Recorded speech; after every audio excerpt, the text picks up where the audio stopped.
The next 4 items you should add to your list is, what's going on YouTube? It's your boy Danny back with another video, and it's been some time, but you all know life, but we're back here. Previously did this video with some items that I feel like beginner filmmakers should have, so we're going to continue out that list because by now, hopefully the things that we developed in that first video kind of helped us get clients and things. So I want to kind of progress that, and eventually where you will have reliable equipment if you have bigger paying projects. So let's continue that out. So now I'm going to give you 4 items that we want to add to our bag or add to our kit, because essentially gear will make your job easier, and the more gear you get, you want to be comfortable with the gear you have. So these are, like I said, things that I developed over my time of me being a filmmaker. I have bought that are really important to my day-to-day workflow now. So let's step back in it. Tripod.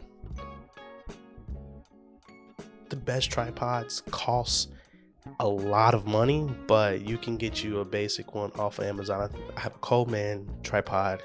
Bought it a couple years ago. Probably ran me about $100, but like it works for what I needed to. Like, we're living in a world now where we are able to find items that are in our price range. So if you see a good tripod, if you see a tripod in your price range, only one way to figure out if you like it or not is to buy it or try it out. So bought this tripod a couple years back. I probably had it for over 5 years now, and it works just fine for what I needed to do. It's not the best thing, best tripod. It has its pros and cons to it, but again, essentially, we just need something to kind of hold the camera up when we're having talking heads, and that's it. So again, afford a tripod that's in your price range. Number 2, a light. Now, if you're unable to get any of these items on the list, I think a light should be the number 1 thing that you get next. Light is really essentially how videos are shaped out. So I have my Godox 60 right now using it for this video, but without this light, essentially, like this is what we get. Even though it's just kind of moody, it's kind of not bad. I have a window right here, so it's actually giving me enough light. So this is actually not bad. I actually like this.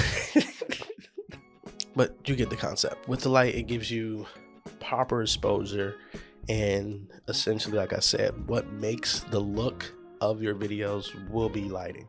Learn lights, but make sure you get one good key light. If you can't afford it, a Godox 60W and perfectly fine. You don't even have to get the Godox. I'm pretty sure other brands sell 60-watt lights, and that's a good starting point.